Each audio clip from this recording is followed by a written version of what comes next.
Well, he had all the instincts of a proper historian, and it's all the more admirable because he wasn't a professional historian. He was a civil servant. He had a day job in the Inland Revenue, and he could do this work only evenings in the British Library, or British Museum Library as it then was, and at weekends going to the Public Record Office as it then was to look at the documents. And he produced this very stimulating and, in its time, very important book, Homosexuality in Renaissance England. Now, because he'd been looking seriously for sources and documents, he had come up very quickly against the fundamental problem. There just aren't many. You know, England is one of the best documented early modern societies in the whole of Europe. And yet it was very, very difficult looking for these needles in the haystack of documents in the Public Record Office or the London Metropolitan Archives or the other places where he looked. So this was the puzzle that he set himself to answer. I mean, he looked at other sort of, in some ways, easier to get at evidence and cultural evidence from literature, sermon materials and things like that. But the nitty-gritty of what was happening on the ground, which for Southern Europe we get primarily from trial documents, was almost impossible to find. So his argument was the very few things that did come to trial involving male-male sex came to trial because they weren't just about male-male sex, they were breaches of social order. Particularly, for example, involving violence, a young boy who had been a victim of a sexual assault. This was not just sex, it was a breach of social order. And he had a few cases that would seem to substantiate that. But then the question arose, the obvious question, but why so few cases otherwise? Why the non-breach of social order cases, why are they so neglected? Why weren't people at least reporting them, denouncing people for this very sinful activity, which every society in Europe regarded as involving a very serious mortal sin? His answer was to contrast the sort of day-to-day sodomy that he assumed was taking place with the over-the-top rhetoric of the sermons and the moral treatises, preaching hellfire and brimstone and portraying it as the most devilish thing that human beings could do. And he said, he didn't use the phrase cognitive dissonance, but that was the heart of his argument. He thought there was just a sort of mismatch. People couldn't grasp the connection between what they heard from the pulpit and what they knew about their neighbours down the road. I quote, "It was not tolerance. It was rather a reluctance to recognise homosexual behaviour, a sluggishness in accepting that what was being seen was indeed the fearful sin of sodomy." So he says at first it's not tolerance and it's just some sort of cognitive failure, but as the argument of the book proceeds, it begins to look a bit more like genuine recognition combined with some sort of tolerance. He starts talking about the institutionalization of sodomy in the English education system, in schools and universities, a very sweeping statement he makes on the basis of very little evidence, a couple of case histories, one of them extremely dubious in its own nature. And then he goes on to say, within a few pages, that actually sodomy was it was massively present in England and other European societies at this time.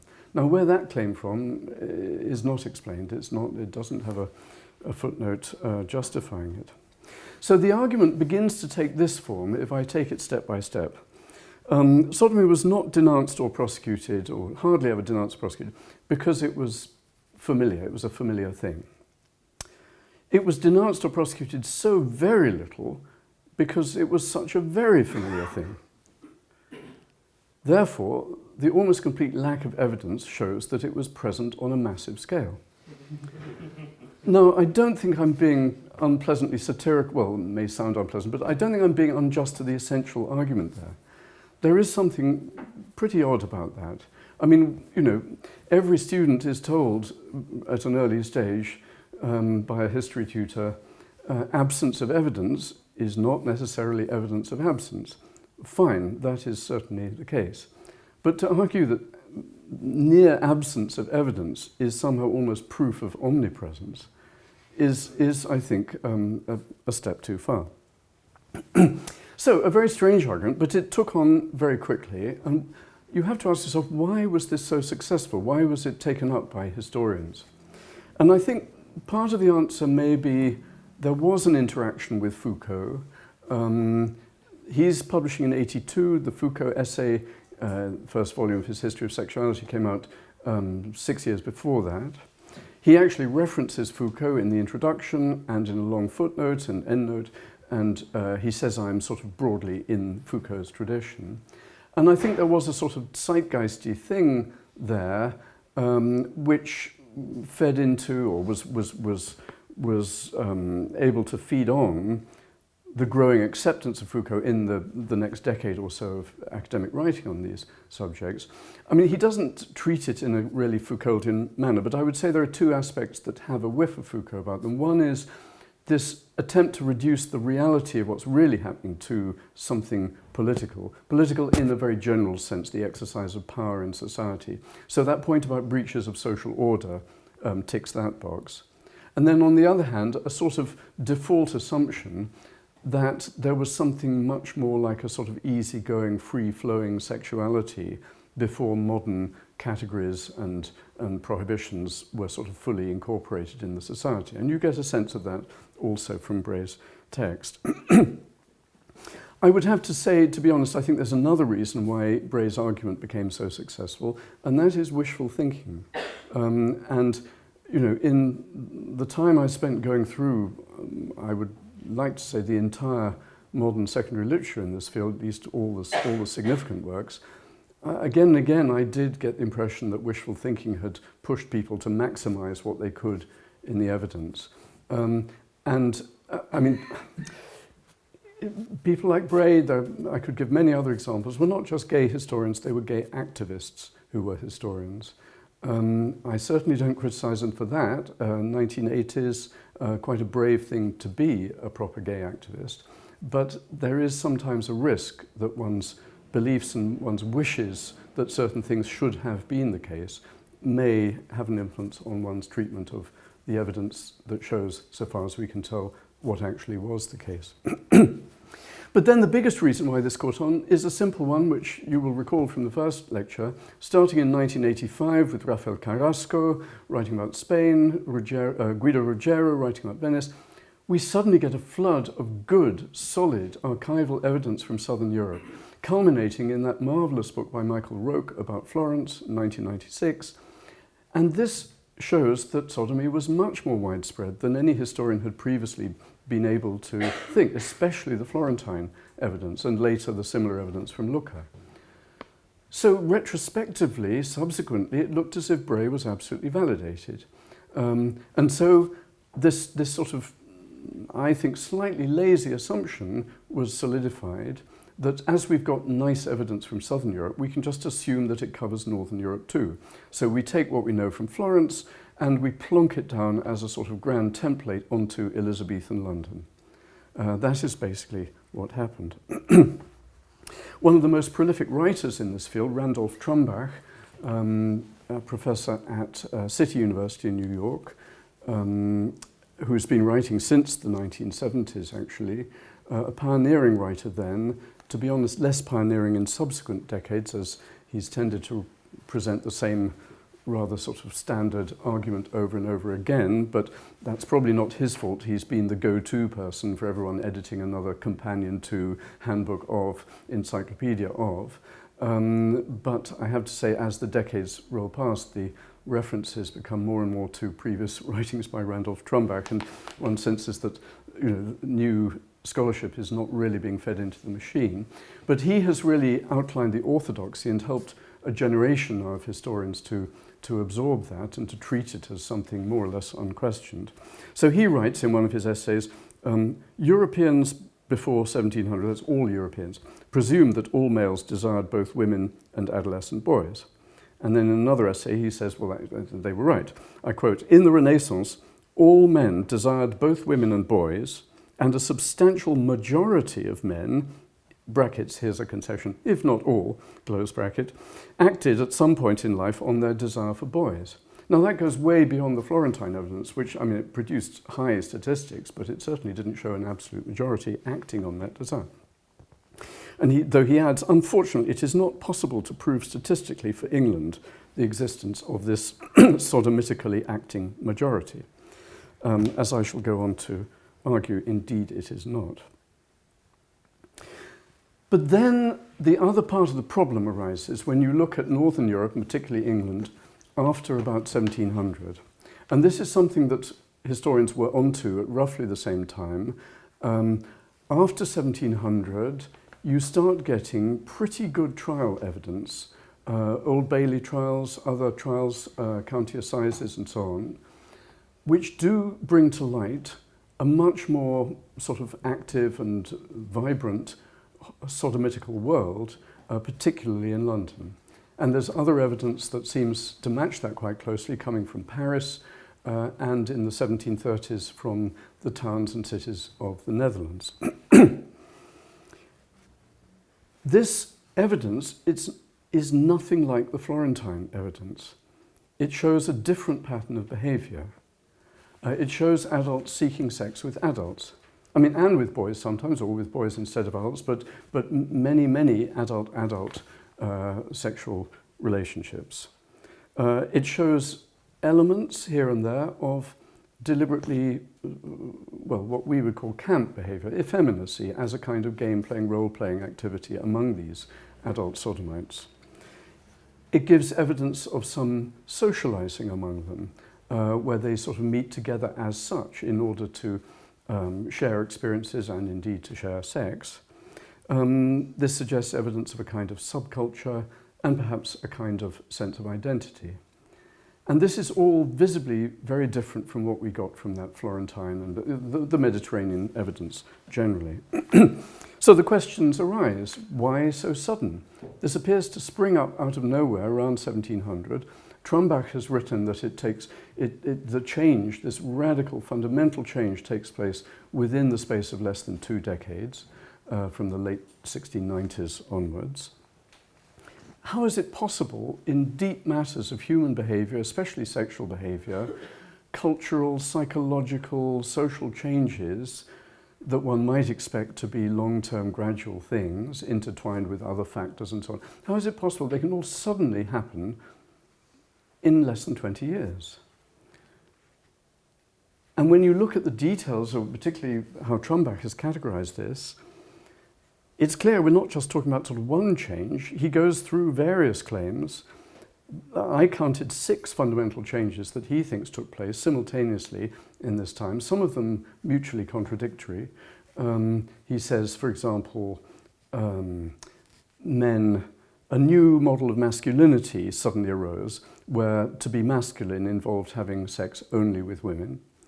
But at the same time, when he's trying to explain how these new sodomites are having adult sex, and he describes them, as the evidence shows, sort of cruising for people pretty much at random and being happy to have a try with another man regardless of whether they think he's one of their subculture or not. One of his other fundamental changes is that it became okay for any normal adult man to seek to penetrate another adult man. I mean, those 2 changes are sort of mutually contradictory, and he says they're both fundamental and they happen at the same time. I could say more about this. I do in my book, where I attempt a forensic analysis of these various claims. But it's not just that the claim is sudden, it is that it involves various different things apparently happening at the same time in partly contradictory ways. And then the third question, and I'll come back to this next week, why does this fundamental transformation of these many basic changes, why is this only in Northern Europe? London, Paris, Netherlands.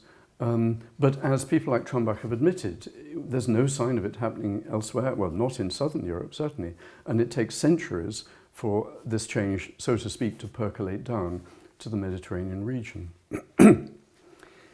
So I park those questions in your minds. I hope you'll agree there is a double problem here. I mean, just this assumption that the whole of Northern Europe up to 1700 was just like Florence, which hasn't been properly tested by historians. And then, if you have that assumption, then the evidence from the early 18th century creates a huge theoretical problem for you. So let's go back to the actual evidence. Well, trial statistics.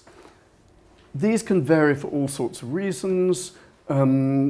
the reasons why a particular jurisdiction hauls in more people than another jurisdiction. It might depend partly on the tariff of penalties, the attitude of the judges, the thoroughness of the policing mechanisms. The Inquisition with their familiars may work on a slightly different way from secular courts with town constables and so on. So you can't pretend that you can make precise statistical comparisons between completely different jurisdictions. But I think, given that the broad factors, the range of factors affecting people's willingness to denounce their neighbours were pretty much the same, and the reasons why they would, namely those religious and legal norms which were largely interiorized in the surrounding population, those are also broadly the same. I think you can make broad comparisons, but the best would be just order of magnitude comparisons. So let me just remind you, well, I'll leave aside Florence and Lucca because they had special judicial regimes designed to encourage people to confess, get off lightly, but at least sort of purge themselves and promise not to do it again. That was their very different method of policing this at that time. So they produced huge statistics. I'm not going to discuss those. But Venice, as I mentioned, 264 cases tried in the 15th century involving nearly 500 individuals, roughly double that rate in the early 16th century. A typical case might involve prosecuting several people at the same time. In Rome, one of the courts, unfortunately there were two main courts and one has lost its records, in a 25-year period had 47 sodomy trials in the 16th century. In Seville, we know 71 men were executed for sodomy in about 40, well, less than 50 years, late 16th to early 17th century. And those are the actual executions in the city of Seville. Obviously, some people were let off not guilty, some were given lesser penalties. So we don't have the figures of the trials, but it must have been a multiple of that. Let's look at Northern Europe. Denmark and Norway, the entire kingdoms, for which we have reasonable judicial records. Before 1700, we have 5 cases. Scotland, before 1700, we have 2. Now, I'm not saying that every single judicial record has survived, but there is a reasonable body of material there, and it has been studied by people looking for this kind of evidence. As I said a moment ago, orders of magnitude are what I'm concerned with, not individual figures. Bavaria, 3 cases known from the period from 1363 to 1625, almost 300 years, 3 cases, and actually one of them was an Italian. Leiden, 5,000 criminal sentences in a period of roughly 200 years. 2 of those were for male-male sex. Amsterdam, only 2 convictions for sodomy in the 16th century. England, where, as I said, we have very good documentation, better than most European countries. Church courts in York have been studied for pretty much most of the 15th century, found roughly 400 cases of sexual offences. Not a single one of them was for sodomy. The Bishop of London's Commissary Court, the main court that did the work of an ecclesiastical tribunal across a range of moral and other offences in London, 1470 to 1516, so less than 50 years, we have records of 21,000 people undergoing prosecution. 1 was for sodomy and 1 was for defamation, a woman who told another woman that that woman's husband was a sodomite. Study of all the courts in Kent, 1460 to 1560, not a single prosecution for sodomy. Now, the offence, as I mentioned last time, was an ecclesiastical court matter until secular courts took it over at different times in different jurisdictions. In England, this is 1533, the so-called Buggery Act, which made it a serious felony on the statute book for the first time. And it didn't define it, it just said the abominable vice of buggery committed with mankind or beast. The way the court records then record it are pretty reliable in distinguishing between sodomy and bestiality, and if it's male-female sodomy, that comes out in the records too. So we have very accurate figures for all the county assizes which normally tried these offences. For the reigns of Elizabeth and James I, for example, that's a period of 66 years. Kent had 2 cases, Surrey had 2, Sussex had 1, Hertfordshire had 1, and Essex, with a total population of around 100,000, had none at all. The Bridewell, special prison court, temporary jail in London, was specially set up to go hunting in the evenings for people committing moral offences, especially prostitution, obviously mostly female prostitutes, brothel keeping, gaming, other offences, but also vagrancy, which grew as a proportion of the arrests.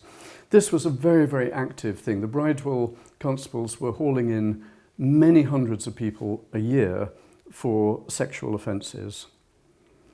And in the entire period from 1559 to 1610, so about half a century, maximum of 4 sodomy cases. Now, some of the historians who've presented this evidence in recent years, with the Alan Bray thesis at the back of their minds, have thought, well, we have a problem here. Well, how do we explain? This must be English exceptionalism. How do we explain this? And they've put up a number of arguments which have been, accepted to some extent by others. Each one of these arguments, I think, fails, and I'll just briefly run through 2 or 3 of them. One argument, and this is one used by Randolph Trumbach, is the death penalty. The 1533 Buggery Act specified that this was to be punished by death. And he says, well, obviously that was so severe that people wouldn't denounce their neighbours for such a thing, because they wouldn't want their neighbours to end up on the scaffold. Now, you don't have to look hard at the evidence to realise that argument cannot stand up. The Buggery Act was 1533. I've just given you a lot of details from ecclesiastical courts before 1533, when it wasn't a statutory measure and was not punished by death. Those 21,000 cases at the London Ecclesiastical Court, and only 1 for sodomy, there was no death penalty dissuading people from denouncing people for sodomy then. But the pattern is exactly the same. It runs through from the ecclesiastical court period to the secular court period. And in any case, there's an awful insularity about a lot of the writing on these matters where the English case is concerned. They're not looking at the rest of Northern Europe. But the German lands, under the Caroline Constitution, Constitutio Carolina, it came into effect in 1532, Emperor Charles V's law code, it specified death, and death was routinely applied in the German lands. But the German lands, I don't have time to go into the details, but I assure you they fit the pattern that I've been describing of northern and not Mediterranean sodomy. Another argument, England didn't use torture, whereas the south of Europe did. And of course that made many more people confess, and even if it wasn't applied, the knowledge that it could be would have made them confess. Well, on the face of it, that's a plausible argument, and for once it's right about England. We didn't use torture for these cases. Torture was used very little in the English system, except for things like treason and the most serious felonies. But again, let's not be insular. In the German lands, torture was used more than it was in southern Europe. Torture was used in northern France in about 30% of cases. That's a rate almost exactly the same as the rate of torture in the Aragonese Inquisition. So this argument doesn't stand up. There's no structural difference there at all.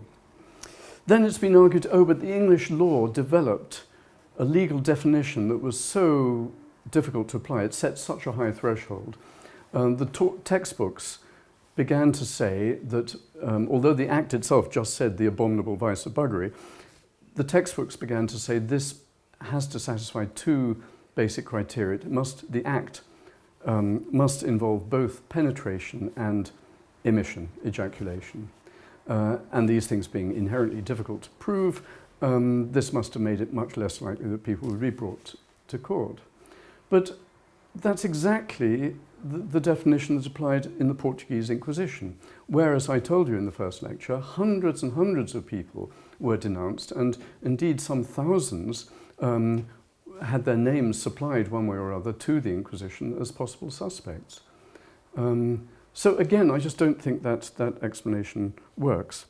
And please don't think that the Reformation makes a difference. Again, I come back to the fact that we have strings of evidence that are absolutely fitting the pattern from the 15th century. There's no big difference after 1517 caused by the Reformation. The Bray thesis about only cases involving breaches of social order being taken to court, that doesn't work either, really. And the clearest disproof of that is to look for a moment at bestiality and how it was treated by the courts. Now, of course, adultery was a threat to social order. It threatened the patriarchal authority of the husband, of the adulterous woman, and I suppose worst of all, from his point of view, or the whole society's point of view, it threatened the authenticity of the bloodline, which might affect matters of inheritance. So yes, let's call that a breach of social order, and adultery was intrinsically a breach.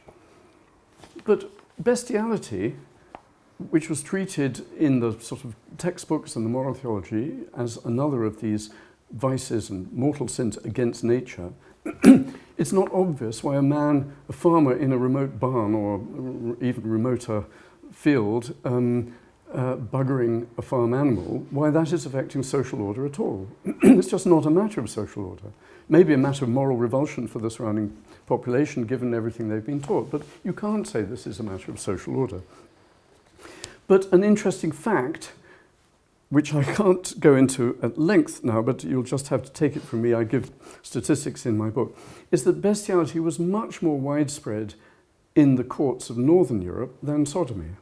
I mean, the extreme case is Sweden, where in the Kingdom of Sweden, excluding Finland, in a period of less than a century, up to 1714, 546 prosecutions for bestiality in the courts.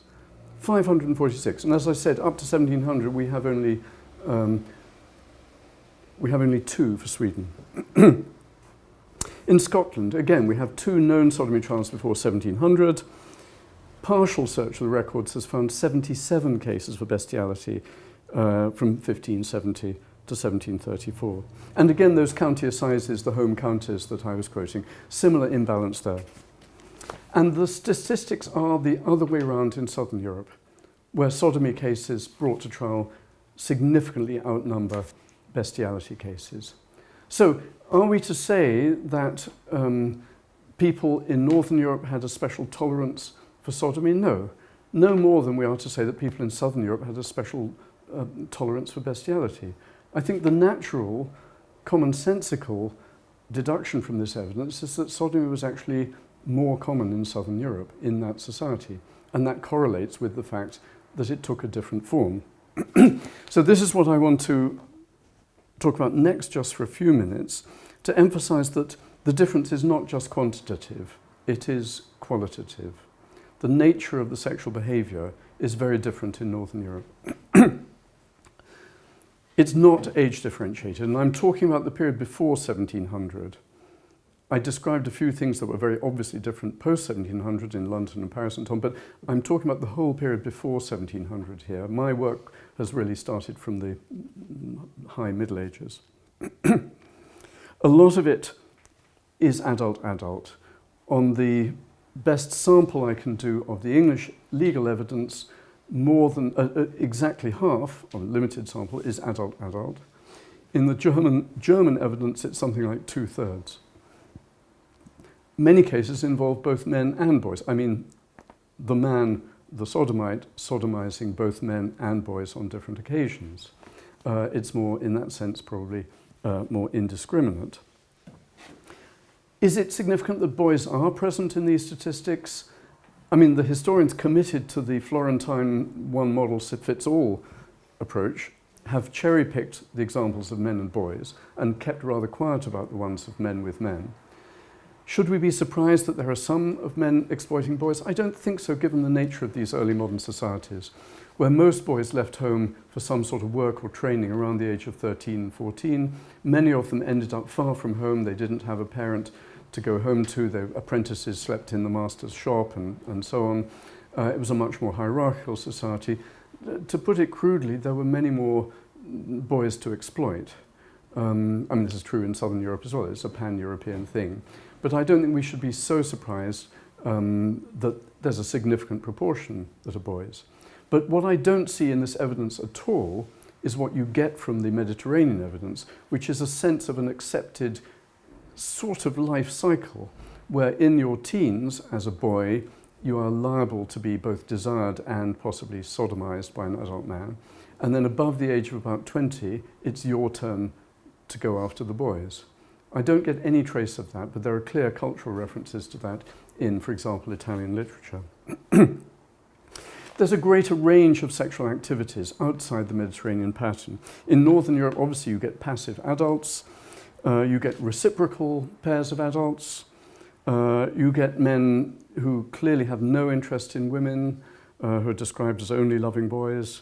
You have men seeking same-sex partners well into their 50s, 60s, like those very untypical people in the Mediterranean who were called inveterate sodomites.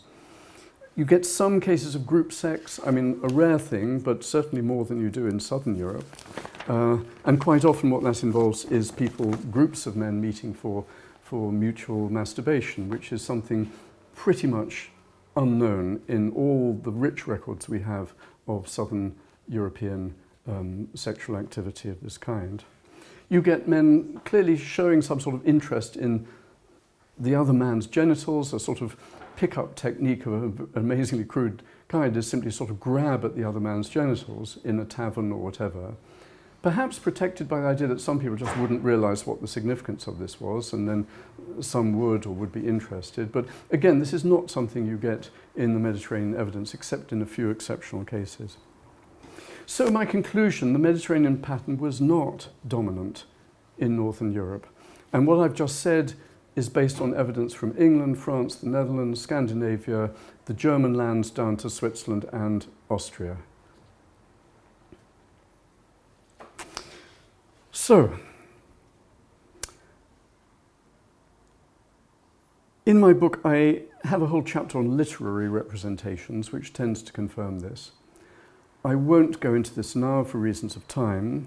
I think literary historians in some ways have been the worst offenders in terms of getting things wrong.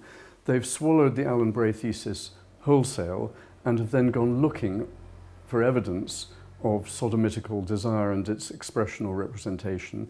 And on the assumption that it must be everywhere, they have found it in places where, frankly, it just does not exist.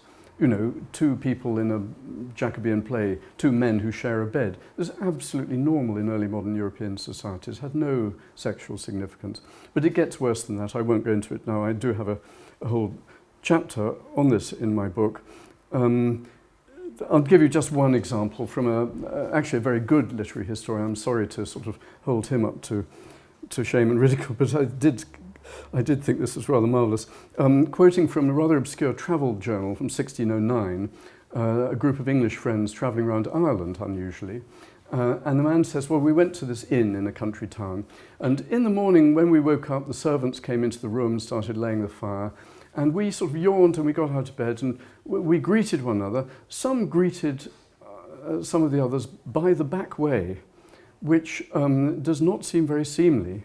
Although physicians say that it is good for the loins. And a literary historian has seriously imagined that in this travel journal, written in Latin, incidentally, he's describing how they just got up in the morning and sort of had a bit of sodomy while the servants were laying the fire in the grate. And as I say in my quote, after I quote this, it must be doubted whether, in the absence of Alan Bray's thesis about the ubiquity of sodomy in early modern England, anyone would have thought of applying such a significance to a simple description of men farting. Anyway, after 1700, the story changes. And I've given you a bit of the detail of that. A thing called the Society for the Reformation of Manners was formed in London in the 1690s. And this really took off like a rocket, and lots of other sort of sister societies grew up. So the SRMs, as they became known, or are known in the historical literature, became very powerful bodies. These were vigilante groups, policing above all prostitution, gambling, doing the wrong things on the Lord's Day, and so on. But of course, male sex, any form of prostitution, and so on, this was all grist to their mill. They had agents provocateurs out in the evenings in well-known haunts of sodomites. They called in local constables to arrest people. They actually led prosecutions in the courts. It was a massive operation. They did a consciousness-raising exercise to get the general public to report these wicked sodomites. And this did have a very large effect. And this is why we suddenly have a mass of trial records from around 1700 in England. This was a whole new phenomenon of policing, of do-it-yourself policing. And what it revealed was men typically seeking men, outdoor cruising grounds in the evenings, parks, places near public lavatories, places on the edge of town, a sort of subculture-like way of sort of people signaling their interest or availability with certain gestures. Again, this grabbing behavior, you sit next to another man on the bench and thus sort of reach over and just grab their genitals. There are also cases of men going after boys in the streets, not so much patrolled by these SRMs, but in the heightened awareness of the public, a lot of these cases were then reported, men were arrested. But the most interesting thing that's captured the imagination is the molly houses, so-called then. And these were pubs or taverns which became places for socializing for sodomites who called themselves mollies. Some used a back room in a general pub. A few pubs became sort of exclusive venues for these people on a Friday or Saturday night. They would get together, they would sing songs, a little dancing, and there would always be a room they could retire to have sex. There was an element of camp behavior there. Female nicknames were quite common. Orange Deb, Nurse Mitchell, Susan Guzzle, Miss Sweetlips, Green Pea Mole, Plump Nellie. And this coincided also with a fashion for masquerades, which had got up suddenly in 1717 at the Haymarket Theatre, and been a huge social success for the general public, male and female, spread into pleasure gardens and so on, where you could dress up, fancy dress parties. You paid an entrance ticket, you went, you could have a mask, man could be dressed as a woman as a man, you could dress as a figure from mythology or Roman history, and they were suspected by the moralists, correctly, of being places that encouraged sexual immorality. And some of this was copied inside the molly houses with men dressing up. The Randolph Trumbach account of this says, aha, now we see the emergence of, and this is a sort of term that he places great emphasis on, a third gender. So now at last we have the modern homosexual. The modern homosexual is a third gender, neither male nor female, but with aspects of both. But at the time viewed much more in female terms. So he puts a huge emphasis on the female nicknames, on the dressing up so far as it happened. I believe this has been massively overinterpreted. I mean, the evidence has been massively overinterpreted. He wants this to signal the arrival of a new form of personality in daily life. So now in the streets of London we have 3 genders and not 2. But his evidence comes only from these little trusted in-group meetings behind the closed doors of the Molly House. These people are not adopting feminine mannerisms outside that context. They're not, with one known exception, they're not dressing up in women's clothes outside the Molly House. They are leading unremarkable and unremarked lives as ordinary artisans, shopkeepers, porters, and so on. The female nicknames, this was a little game they played. I don't think it involves a person becoming suddenly feminine in their sense of identity. And we know from some descriptions, some of the biggest, brawniest, coal heavers or bargemen described as Herculean men had these funny female nicknames. We know from other evidence this did not correlate with the taking of the passive role in sex itself. I think what happened in the Molly House was a letting off of steam. It's of course a great interest in itself, but the idea that it creates a whole new kind of personality and a sort of socio-cultural type in everyday life rests on pretty much no evidence at all. There wasn't a lot that was new here. There'd been private socializing before, not on such a scale, but we do have evidence from Southwark, just on the south bank of the Thames, from 1632, when a group of men, said in the first report to be 16 men, met every week to engage in mutual buggery. We have a little before that in Geneva, 1610, a group of 10 men who met at the house of a rich citizen. It was suspected by the authorities that the rich citizen was a spy for the Duke of Savoy, and they monitored the house. They noticed these 9 men coming once a week to have dinner and staying a long time, and they thought these were all intelligence gatherers, part of a sinister network of spies. But when they finally arrested the lot of them and questioned them, they found they were going there for a very different purpose. So another case, at least, of a sort of socializing in group taking place within an urban society in what, for my purposes, counts as Northern Europe. We don't see the sudden emergence of a whole new type of person. What we see is the sudden emergence of a lot more documentation because of a change in policing methods. And exactly the same is true of Paris, where from the 1690s, the commissaire de police sent out patrols, used agents provocateurs. Indeed, he hired boys in their late teens or young men. They were called mouche, flies, and they were sent out as bait into the known cruising grounds, places such as the Tuileries Gardens at dusk, the Luxembourg, in order to be approached by men so that they could then have them arrested. And we have a huge quantity of dossiers that result from this. But again, it's a completely new technique of policing. The police hadn't done that before in Paris. And it reveals a broadly similar subculture, if you want to call it that, and a whole range of sexual behaviors. Active males, passive males, reciprocal, ones who only wanted mutual masturbation, ones who wanted some other sexual acts, frankly fitting that sort of kaleidoscopic mixture which was characteristic of Northern Europe well before 1700. There is no revolutionary change in the actual sexual behavior here. There's a change in the kind of police action that generated evidence that we can now use.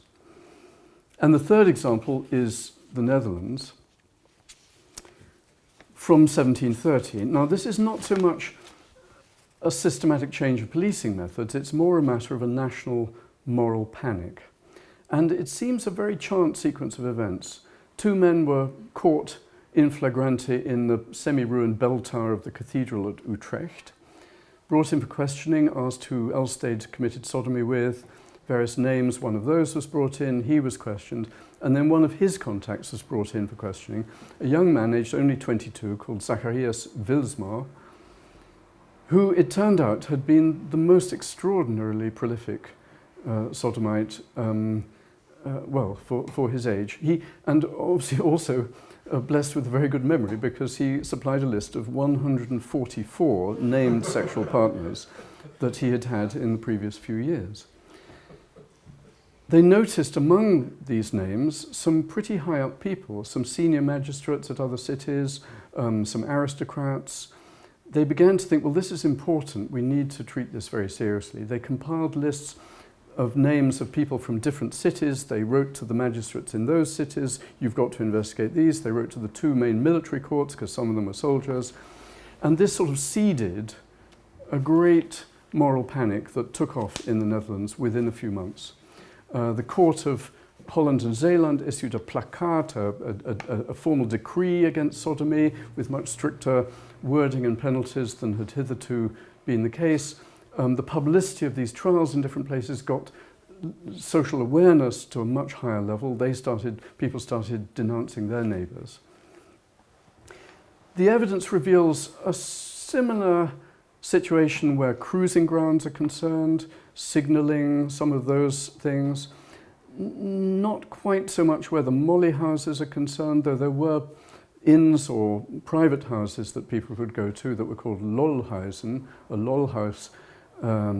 It's still not clear what the etymology of this lol element was, but they weren't quite so club-like. It was a place where you could go, you might ask the proprietor if he had any agreeable young men that you could take to an upstairs room, but they weren't properly sort of male brothels. You could take someone you'd met while cruising in the park, But they had a certain subculture and some sort of special vocabulary that went on, and so on. But the crackdown was immense. For the historian, I suppose that's a good thing. It generated a lot of valuable evidence. In 2 years, roughly 400 Dutchmen fled the country. In the territory of Holland alone, just one part of the United Provinces, there were 232 known trials, 166 in absentia because of people fleeing for fear of being executed. A total of 174 men and youths were arrested in the Netherlands. 98 were executed, and many of the others received heavy sentences of flogging or long-term exile. So I conclude, what we see here is not the emergence of a third gender. It's largely a change in the methods that bring evidence to light, giving us just a larger quantity of evidence.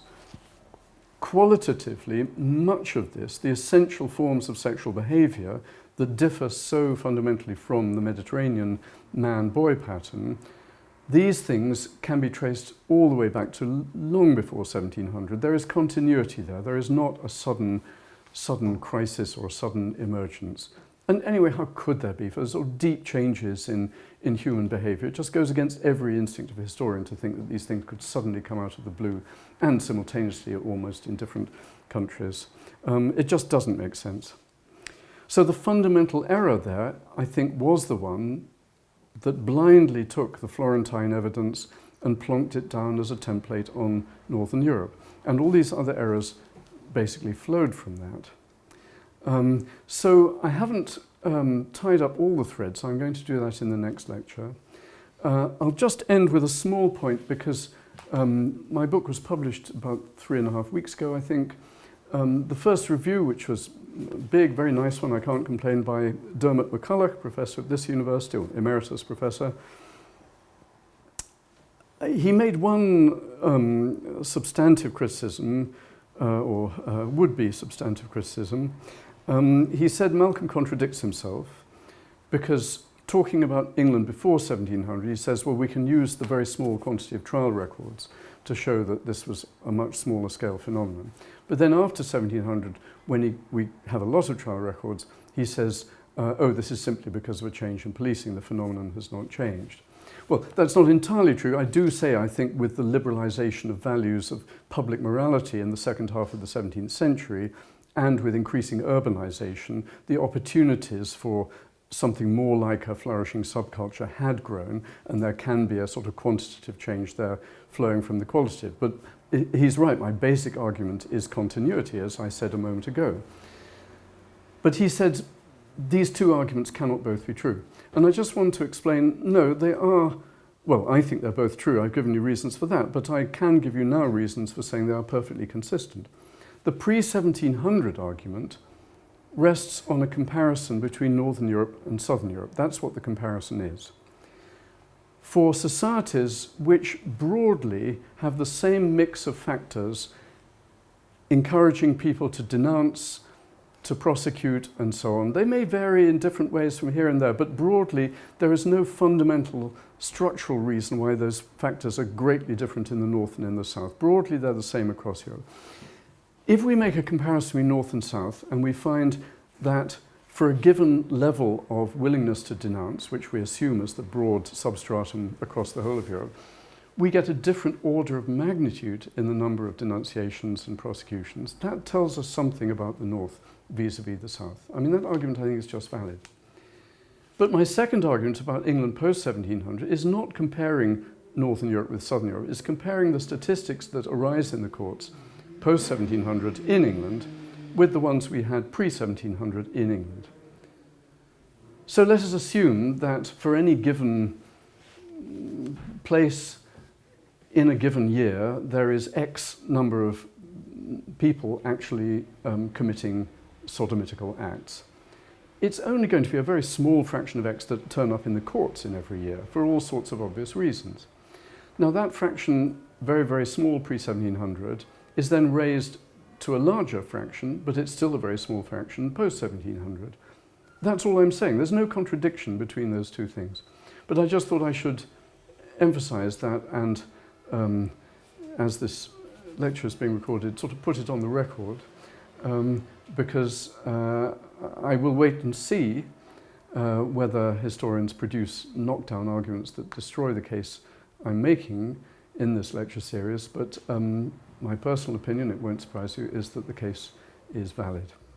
So I hope to see you next week when I will try to draw everything together and answer this larger question implied by the title of this lecture series about what was the emergence of modern homosexuality. Thank you very much.